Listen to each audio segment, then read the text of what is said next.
Okay, welcome everybody to this webinar, Developing a Conflict Management Strategy. My name is David Little.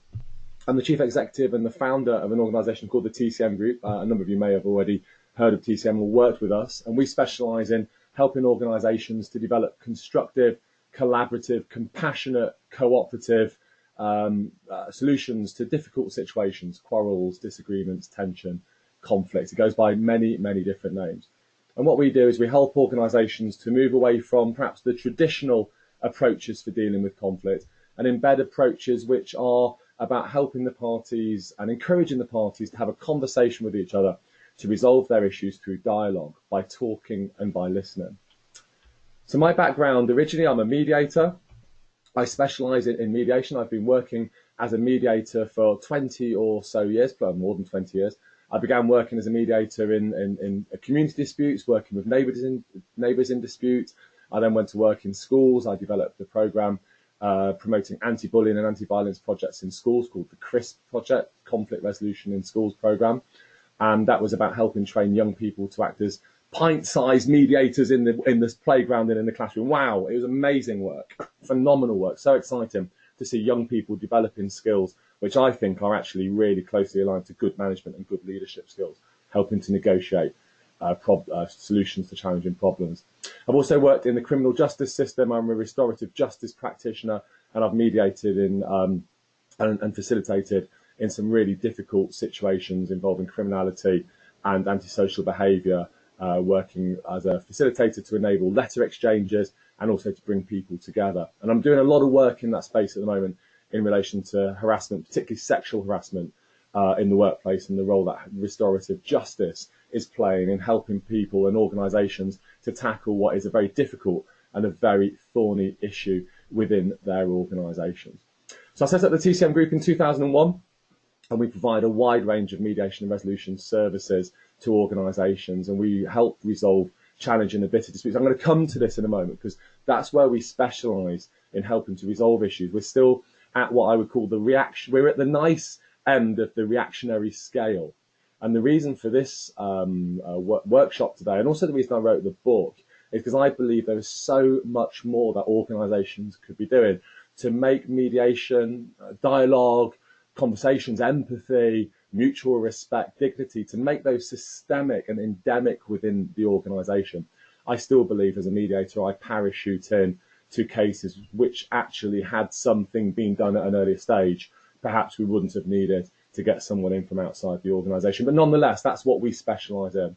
And I launched a strategy document or policy document back in 2014. I know a number of organisations have now embedded that, called the resolution policy, as an alternative to GBH, grievous bodily harm.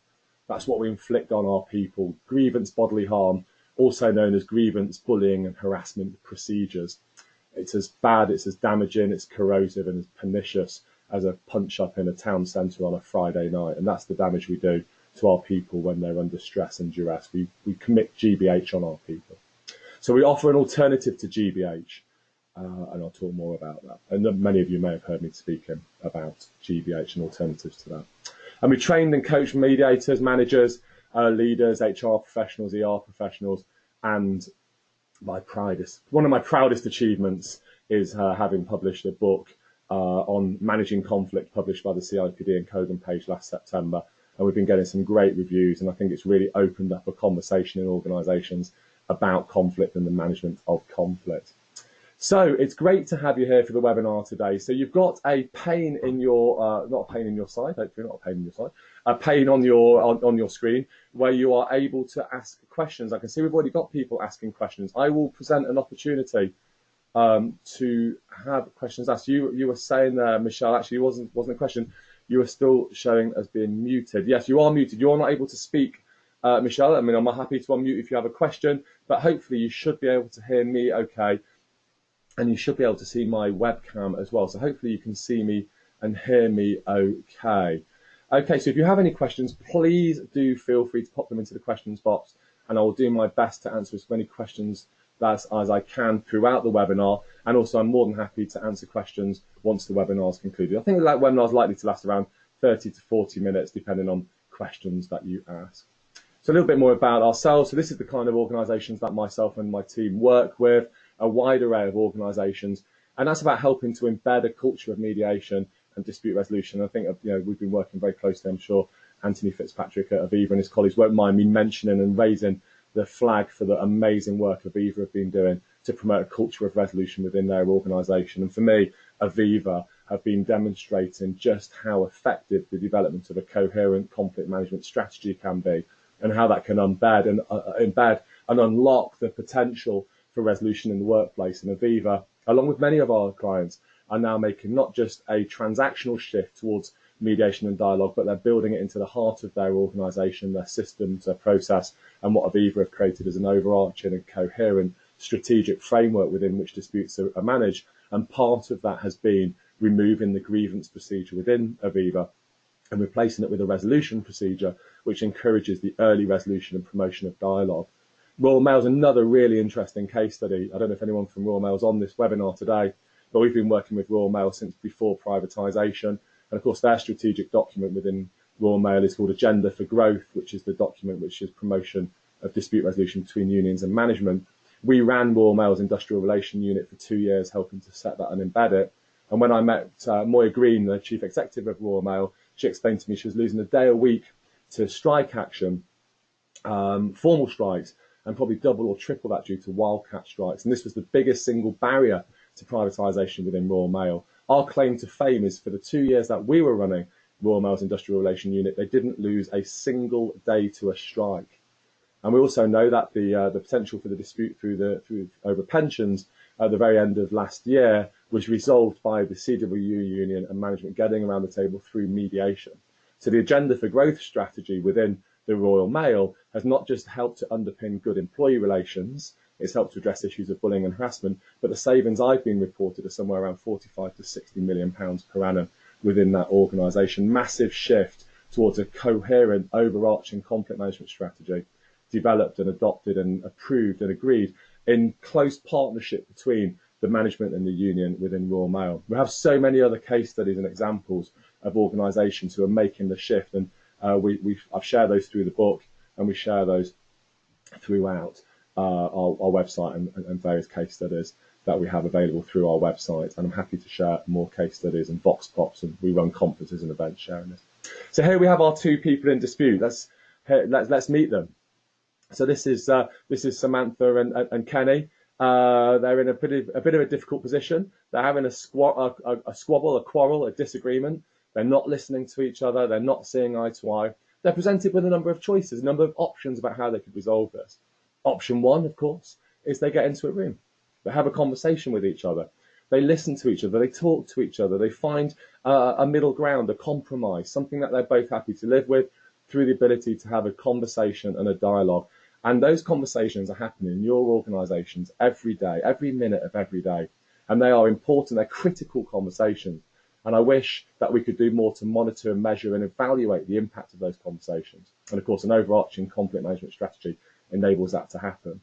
But that might not be possible for the two parties for various reasons. They may not be comfortable or confident to have that conversation. And of course, then we look to our managers, our leaders, our supervisors to step up and help to facilitate a dialogue. And of course, the confident, competent, courageous manager brings our parties together, helps them to have a conversation with each other, helps them to listen to each other, establishes some ground rules, restates the psychological contract, creates a safe space where our two individuals can find comfort, understanding, meaning and insight, and actually can go away enough and be more productive, more effective within the workplace. Actually, therefore, the manager has now added value to the company through the effective management of conflict. Wow!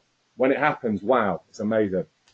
Of course, unfortunately, that might have been me looking through the old rose-tinted glasses. The reality is we see two strategies: inaction or overreaction. The inaction, we bury our head in the sand, we hope it will go away, we put it into the too difficult to deal with pile.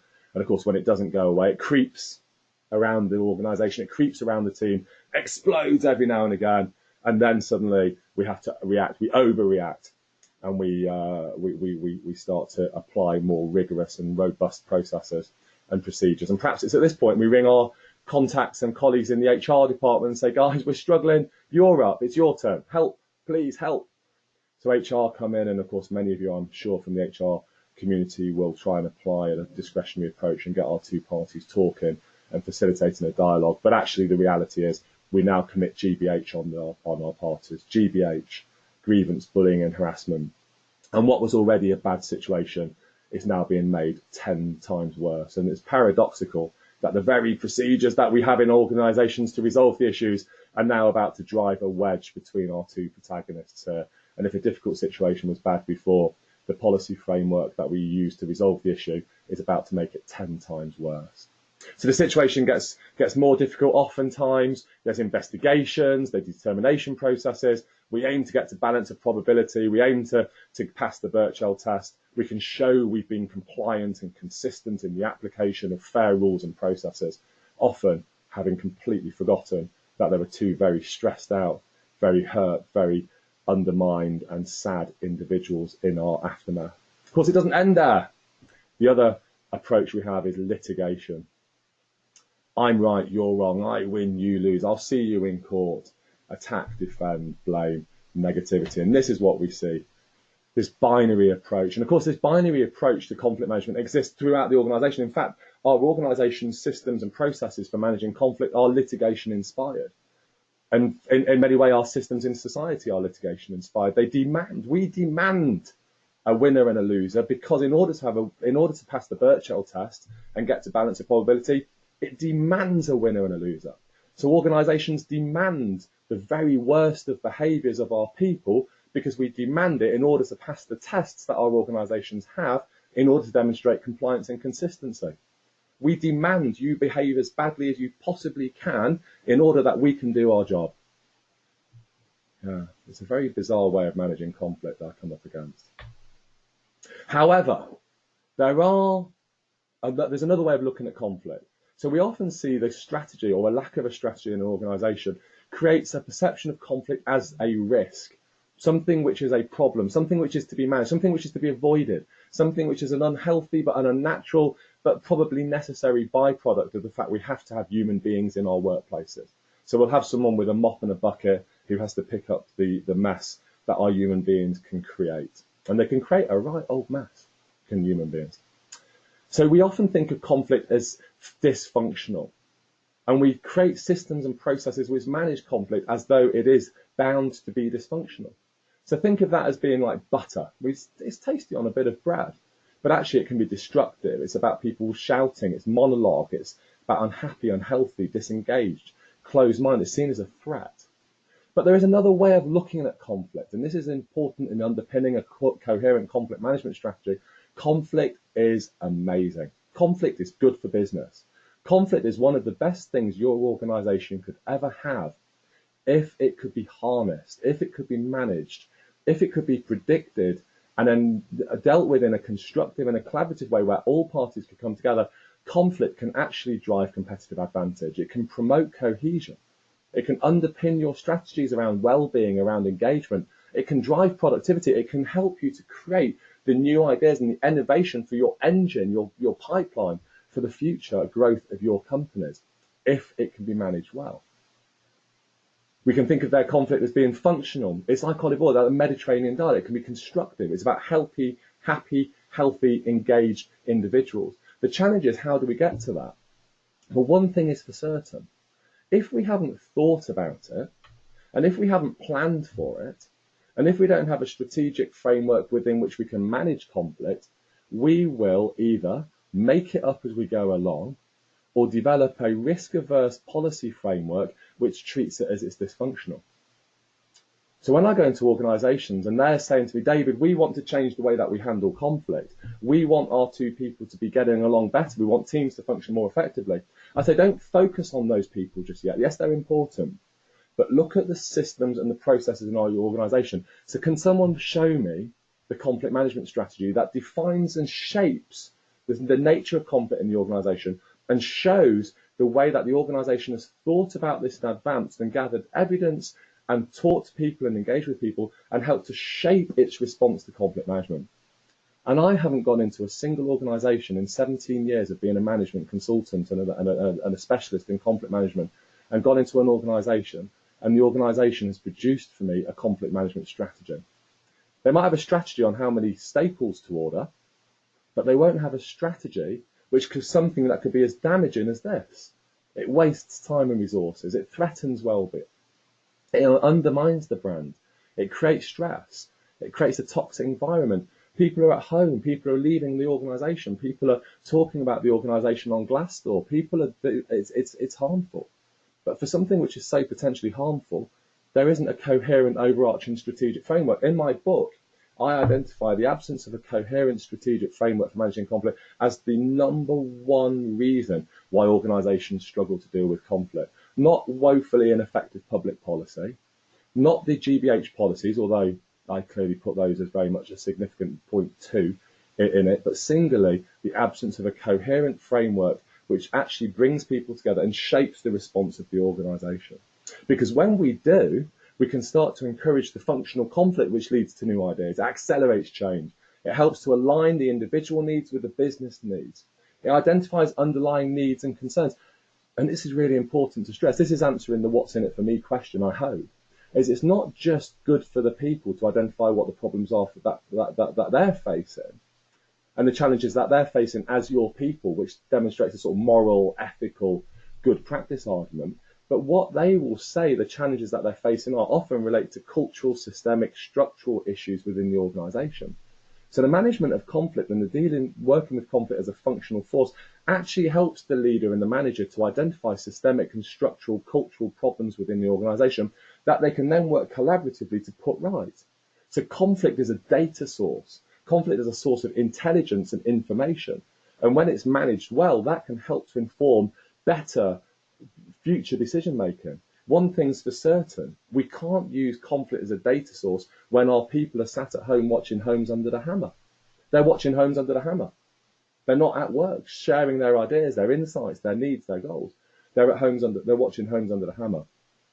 That is one of the most damaging and destructive elements of conflict, is the speed and also the way that we treat people and how quickly they go sick from the workplace and remove themselves when they are in absentia at the very time we need to get them into a room and give them a jolly good listening to. And that is at the heart of the conflict management strategy, a jolly good listening to. But if we don't do that, the opportunities for growth and change and insight, they're lost. And what a waste. What a waste. What a wasted opportunity.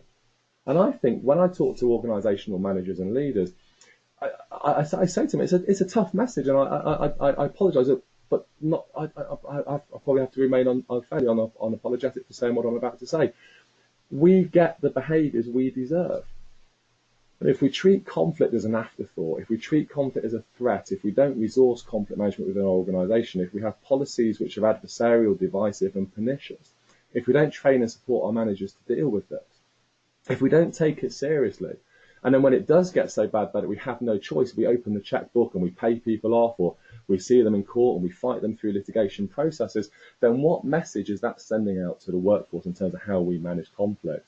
They will behave badly. They will do the things that we don't want them to do. And that isn't their fault. That's the fault of a lack of clear leadership within the organisation. And as I've said, that's a tough message, given that many of you on this webinar are organisational leaders. And I don't mean that to sound like I'm blaming you or pointing the finger. But to me, it's a very simple remedy. And it seems that it's such an obvious issue that could be so easily remedied. So conflicts are inevitable. They're going to happen, according to Peter Honey. There are small conflicts. They're the kind that we've been talking about, those low-level grumblings, and there are the big conflicts, the kind of litigation-based employment tribunal. But they're all conflicts, and they can all be resolved. And the good news is they can all be resolved through dialogue. The problem I have when I come into your organisations and say, hi, I'm David, I'm a mediator. They say, David, thank you, off you go. We don't want to mediate. I don't trust them as far as I could throw them. Why should I sit down in a room with that other person? Why should I put myself in a position where I don't feel safe?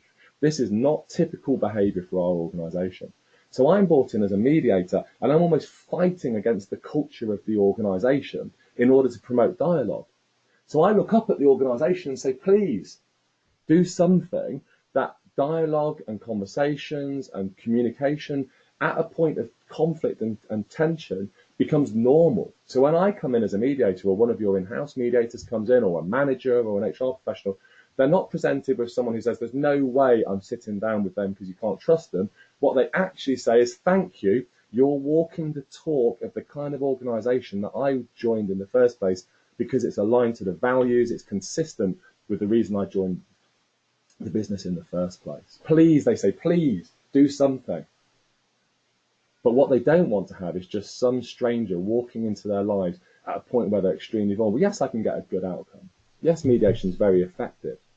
But wouldn't it be better if it was undertaken in an environment where conflict management and dialogue and this kind of discourse was typical rather than atypical? So to summarise this part of the webinar, the conflict management systems that I experience are reactive. You have to press the nuclear option, and it does feel like the nuclear option. They're intrinsically adversarial. They demand a winner and a loser. They will not function if there isn't a winner and a loser. They can't function because you have to have a winner and a loser. Therefore, they polarise our parties. They force them into camps, and in so doing, create parent-child relationships. They infantilise people. Then we complain about people acting like children. Well, it's because we've demanded they act like children because we're acting like their parents. They don't get to what's really going on, the root cause of the conflict, which is the needs that aren't being met, their interests which haven't been expressed, their desires, their hopes, their fears, their aspirations, their goals, which have not been communicated, which are suppressed, and then layered on that cortisol and anxiety and stress and suppression. Boom! The needs of the business are also ignored and overlooked. The importance of that just and fair organisation, which we know is so important, that person-centred, values-based human interaction between people, are impeded by the absence of coherence in a conflict management strategy. And they create this culture. Now, this culture is really good in some respects because it keeps a lot of people very busy. And I realise when I'm saying this that I could be potentially threatening a lot of people who are very busy working within these kind of cultures. But ultimately, I feel compelled to challenge this culture because ultimately people are getting hurt. Organisations are getting affected. It's impacting negatively on the bottom line. We've got one of the most disengaged, unproductive workforces in the G12. We're about to face one of the biggest changes that we're ever going to face in a country post-World War II. We already heard today the challenges with respect to the relationship with America. And here we are with a disengaged, unproductive, unhealthy workforce. Now, I don't think the management of conflict is absolutely central to resolving all of these issues. Clearly, it's not. But unless we get better at managing these differences and these disagreements that are going on in our organisations, how can we possibly hope to trade and be competitive against some of the likes of the lean and agile, fit economies that we're looking to trade against? And I think the absence of a coherent framework or strategy for managing conflict, it's woeful. And it leaves us wide open to just continuing the same old status quo the way it's always been. That's okay if you've got an EU trading bloc that we can hide behind or hang off. But if we're stood there as a nation with our employees watching homes under the hammer, they're not going to do business with us. So how can we turn this around? What can we do differently? Well, let's look at a conflict management strategy and the development and synthesis of this. So what I'm going to do now is open up a poll. So I'm interested to know how many organisations have a strategy called a conflict management strategy. Now, that isn't an HR strategy or a people strategy or a grievance procedure. It's a strategy document which is specifically called a conflict management strategy for the organisation. So having a people strategy which maybe has some element of managing change wouldn't count. How many organisations actually have a policy called a strategy called a conflict management strategy? So I've opened the poll. So does your organisation have a conflict management strategy? That's yes. I should say no or unsure. So we're just getting the responses in at the moment. So I don't know why I spent no NI. Forgive me for that. So we have had 75% of people have voted. So that's thank you. So that's 77. So I'll keep the poll open now for another 5 seconds. That's 5, 4, 3, 2, 1. Okay, so I'm going to close the poll now. So 82% of you have cast your votes. I think we've got something around 60 people on the poll. I'm not exactly sure on the exact numbers. There's 45 on the poll, so on the webinar today. So this percentage is a percentage of 45, and we have very senior HR professionals and business leaders and others from various organisations. So you should now be able to see the poll response on the screen now in front of you. So 75% have voted no, which should be no. 19% unsure, 6% yes, that's fantastic. The 6%, I would really love to hear from you, those of you who do have a conflict management strategy. Like I said, it's not something I'm seeing a lot of in organisations, and probably 6% might reflect actually what is a small minority. But I think there's probably a lot of learning. So if you're willing to share some of your experiences of having developed that and embedded that into your organisation, I would certainly love to hear from you. And if we get a chance in the webinar, we might be able to give you a chance just to share some of your experiences. So, but over 3/4 of you are, well over 3/4 are either no or unsure. So thank you so much for that. It's really interesting. And as I said, this is something which is really important. And as I'll demonstrate now, this isn't rocket science. This isn't something that you're going to have to spend weeks and months or indeed years developing. And it doesn't need to be written over reams of paper. You know, it could be simply a couple of sides of A4. So we're not trying to overcomplicate something. In fact, simplicity is key here. So let's look at what is key. So I think the first thing to say is this isn't just David Little and a few folk within the sort of consultancy world or HR world saying things need to be done differently. The CIPD and many other organisations, but particularly Peter Cheese and the CIPD, are driving some real shifts here. In fact, I've been working closely with the CIPD on the development of their new employee relations professional standards framework, and have been really delighted at the response from the CIPD towards the development of collaborative, cooperative, compassionate employee relations practices, both in terms of working with unions, but also promoting better dispute resolution across the workforce. So the CIPD, I think, are one organisation who are leading the way in seeing these changes happening. So we're seeing a real shift in the way that organisations think about rules and processes. But this isn't just a bonfire of the processes, as Peter Cheese would say. This is about allowing organisations to think differently. So we're not just saying there's a state of anarchy in the organisation. It's about recognising that something needs to replace it. So here's a model of a conflict management strategy. It's what I call total conflict management, TCM, the TCM system. So it starts off, the beginning of the strategy is about what are our core values. All of our conflict management interventions should align to the kind of organisation we are, espoused through our values. And of course, common values would be integrity, there would be collaboration, there would be about respect, there'd be about customer excellence. So the conflict management strategy is aligned to the values of the organisation and is helping the organisation to deliver its values through the way that we manage conflict. So it's a values-based approach. The organisations then gather evidence. That's quantitative and qualitative evidence. I'll mention that in a moment.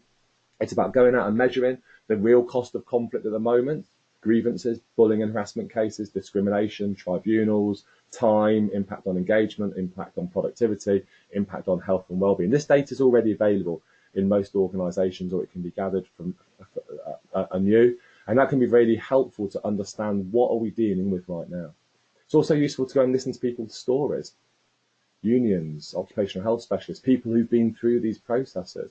And that marriage of qualitative and quantitative data coming together can really underpin the strategic framework that the organisation is creating.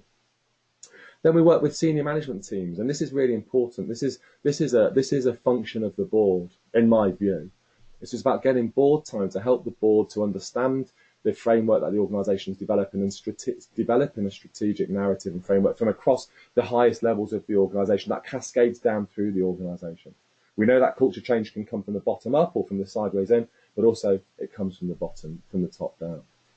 We then look at the policy frameworks, particularly the GBH policy frameworks, and I'll talk about alternatives to GBH called resolution, such as the one that Aviva have in place, or Lloyds Bank have in place, or many, many other organisations now have in place.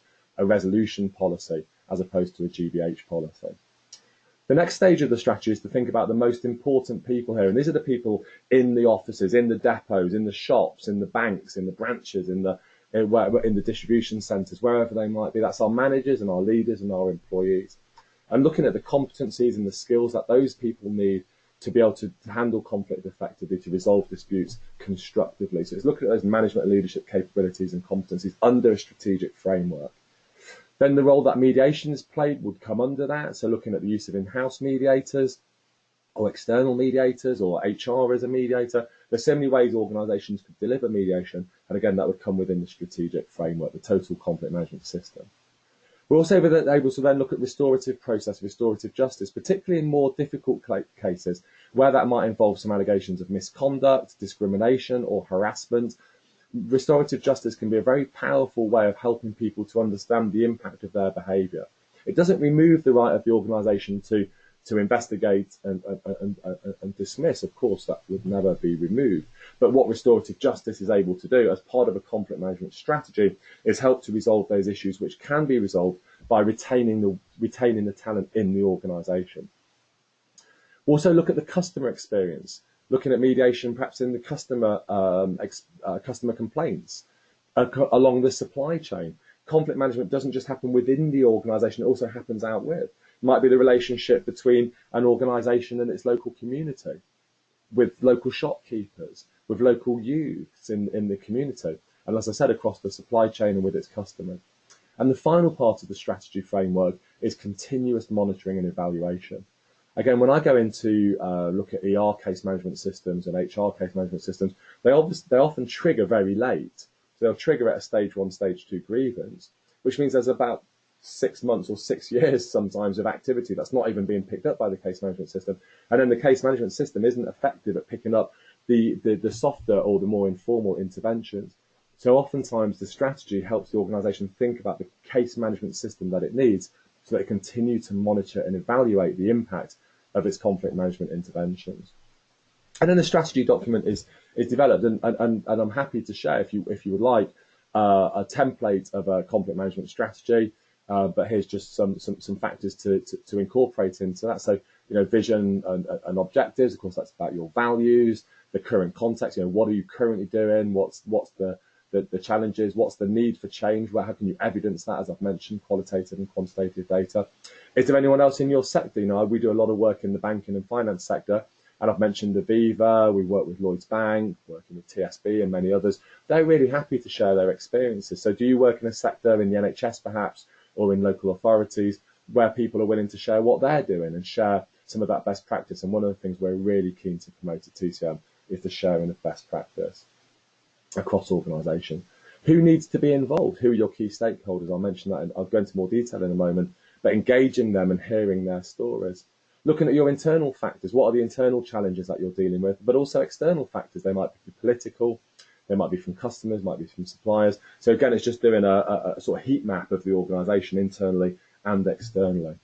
Then thinking ahead, where do you want to be? Doing a very broad project plan and key milestones covering the next 3-5 years. We know it's like often all times organisations like oil tankers, they're not going to turn around overnight just because we've got a conflict management strategy. It will take time for those changes to embed in and for this to be able to be sustainable within the organisation. It's worth thinking about that as part of the strategy development.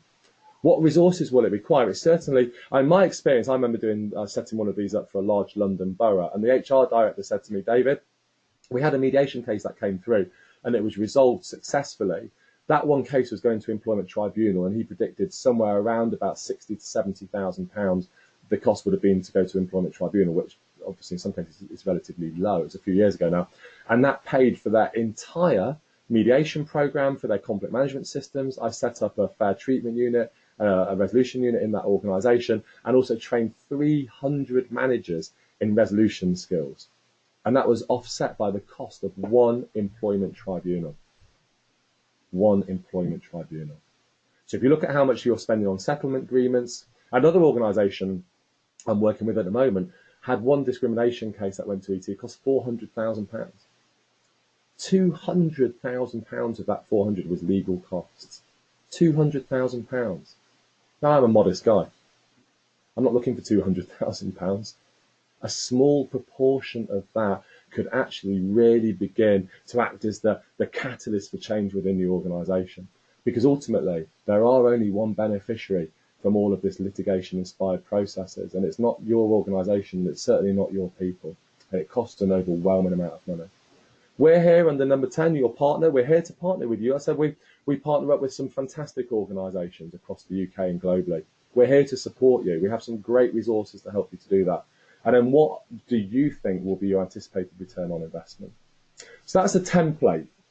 And as you can see, it's not overly complicated. It's not overly challenging to produce. It requires some time. It requires some thought. But it's a really exciting and thrilling exercise to do, because it's helping you as a leader, as an HR leader and an HR professional, to drive a real change within your organisation. And one of the things we notice is people that we're working with and have been working with for years to drive these changes, their careers are flying, because they're going into their organisation and saving not just tens of pounds or tens of thousands or hundreds of thousands, in some cases millions of pounds.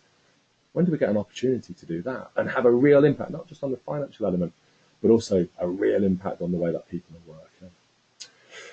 Again, happy to supply this, the conflict calculator. This is helping you to gather the quantitative data, the real costs of conflict. So we run this through 3 or 5 cases. They might have gone through grievance, bullying, harassment cases, up to and including tribunal. And this gives you quite a forensic breakdown of the cost of those cases.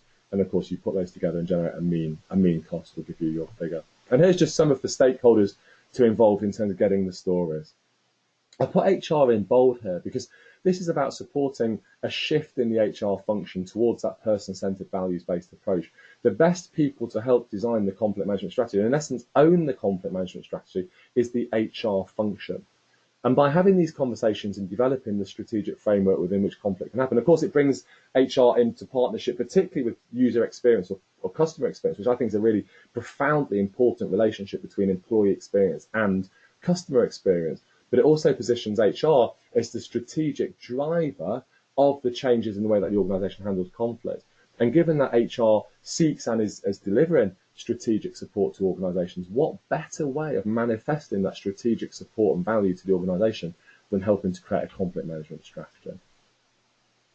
So that's a little bit about the strategy, and I'm going to finish now on the resolution procedure, because this is obviously a core part of it. So this is about helping organisations move from grievance to resolution. So we advocate the wholesale abolition of the grievance procedure in its current state. There's no moral, there's no legal, there's no ethical argument in favour of having a grievance procedure. You don't have to have one. You've never needed to have one. Well, certainly not since 2007. You can call it whatever you like. So the grievance procedure, let's get rid of it. It is a nasty, negative, horrible procedure. If yours is working, then of course disregard what I'm saying. But I'm still to go in and see an organisation's grievance procedure that actually works.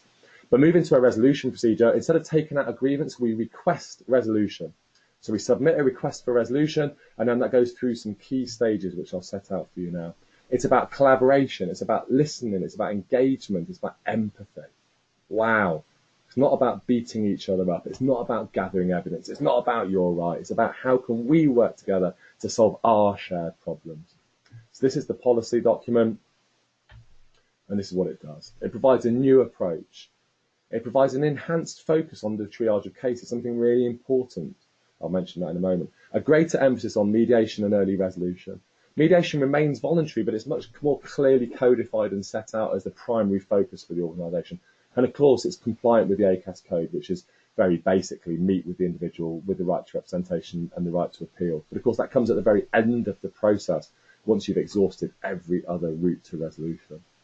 So the request for resolution comes into the organisation, the HR function or a joint function, perhaps with HR and unions. In some cases, that's work together to identify what's the appropriate route to resolution. So National Air Traffic Services, NATS, we've been working with them for a number of years and a number of months rather, and have embedded this system. We have in many organisations, but it's a collaborative approach between unions, management, and HR. So the request for resolution is submitted, its case is logged in the case management system. A resolution champion may be allocated. I run training and workshops on that, so I won't say too much more on that role, but it's an important role. And then the assessment is based on severity, the needs of the parties, and previous attempts made to resolve the issue. Once that assessment's been undertaken, it's then put into a bucket, and the bucket will be an early resolution meeting. Think about local resolution or informal resolution, but with much greater resource. So within Aviva, we've developed an intranet site with webinars and checklists and videos and loads of content in partnership with Aviva to help people have those conversations. A facilitated round table conversation, that might be facilitated by an HR professional and or a union professional, a colleague or a manager, or better still, HR and unions co-facilitating a facilitated roundtable conversation. There's a case study in my book about where we set that exact model up in Parcel Force worldwide, and that was an incredible success and a real tribute to the work of the unions and management within Parcel Force. Of course, in some cases, it's better to have an independent accredited mediator. That might be an external or an internal mediator, and that's a model which we help organisations to develop and is becoming very commonplace. The provision of coaching support for managers and leaders to help them reach a resolution. And in some cases, you may need to do a neutral evaluation or a fact find. Avoid the word investigation. Investigations just conjure up all of this horror and misery. And of course, there's no point in investigating in this process because you can't apply a sanction anyway. You have to go into discipline. So we call it a neutral evaluation or a fact find. So there may be some cases which seem to be more serious. There's bullying, harassment. Yes, we're going to do a fact find. And that would then lead into a resolution meeting where you meet with the individual. And of course, the individual has the right to be accompanied to that meeting and the right to appeal, which ticks the ACAS code boxes. But it's right at the very end of the process, or in cases where you determine it's more serious. But the other stages are then put in place as the stages to resolve it. And those are the management response to the conflict. So it's not a menu of choices for the individual. It's a menu of choices for you, the employer, in partnership with your individuals. And this is where it works so well. When it's part of a conflict management strategy, it doesn't just feel like it's been dreamt up or just put in to the organisation on a whim. And the benefits are massive. The benefits are significant. It allows people to resolve issues earlier, builds adult to adult dialogue. It addresses underlying problems around mutual interest and needs and builds agreement around those, and builds resilience in our relationships. It gets us back and fit to work to be productive. So many organisations have done this. This is a great example from Islington Council, the former head of HR there, Pat Edwards. But they had some real challenges around how they were dealing with conflicts and bullying and harassment. And they made the change towards a conflict management approach and resolution and really helped to change the language, and not just the language, but also the mindset. And that's a really important point. It changes the mindset. So finally, about TCM, like I said, we are here to support you on your journey. We'd love to find out more. If you're interested in having a further conversation with me, I'm very happy to come on site and meet with you and your colleagues. No obligation. You know, it's literally just a conversation to see where it goes, to see what your needs and goals are, and if you think we could work with you. This is a complex topic, and it's happy to have that conversation with you. We can help you to align your values with your behaviours, with your policies. We provide accredited mediator training. We provide professional mediation and investigation services in those more complex cases. We provide training. We provide support for managers and leaders. Number 6 is key. And number 7, we've set up over 300, nearly 400 in-house mediation schemes across the UK. So if you want to find out more, we'd be delighted to support you. And my new book, as I've mentioned, I'm obviously, the book's important. I don't want to just plug the book, but it really is everything I've ever known about conflict in a book. And the feedback that I've been getting and the response has been really quite awesome. It's been, amazing. It's available on Amazon. I'll send out a little link afterwards, but it's available on Amazon to buy. Also available from the Kogan Page website. And if you're a CIPD member, I think you get 20% or 25%, I can't remember exactly, off the purchase through Kogan Page or through the CIPD bookstore. So that's it really. Thank you so much for sharing the webinar. It's been recorded. I'm more than happy now to take any questions that you have. I haven't seen any questions come up, but if you've got any questions you want to ask, we're up to sort of 43 minutes. But if anyone did have any questions, I'm more than happy to try and answer questions for you. Failing that, if you did want to pop a question through to me, then I can, then I can try and answer it. So Miley, thank you so much. So David, what do you feel is the biggest barrier to HR colleagues exploring a resolution strategy? I think the biggest barrier in some respects, Miley, is that people aren't thinking about this. It's a really interesting one. I go into organisations and run a workshop, and it's almost like light bulbs turning on in the room. People going, wow, we've not thought about it this way. So one of the biggest challenges, I think, is everyone's so busy doing business as usual, BAU. So the biggest barrier probably is BAU, business as usual. We're immersed in the stuff. We're dealing with day-to-day problems. Everyone's really busy trying to just keep the wheels turning with less resources and less time and less money and greater pressure and a more vocal and sometimes more challenging workforce, that we haven't necessarily taken the time to step back and say, well, could we do this differently? And I think that's what I'm trying to do, is just hold a mirror up to all the organisations, say, well, this is kind of what it looks like at the moment. It's not all bad at all, it's not. But there are things that could be better. So I think there are real pressures, mine. I think it's a really important question. But my experience is that as soon as people think about it, it becomes, I hate the term no-brainer, but it almost becomes a no-brainer. In fact, it almost comes to the point where people say to me, how on earth have we worked in such a way without this overarching strategic framework?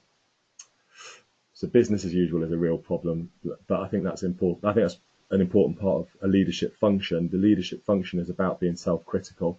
It's about taking time out to reflect on practice. I think without that reflective period, then I think that undermines the ability to be an effective leader.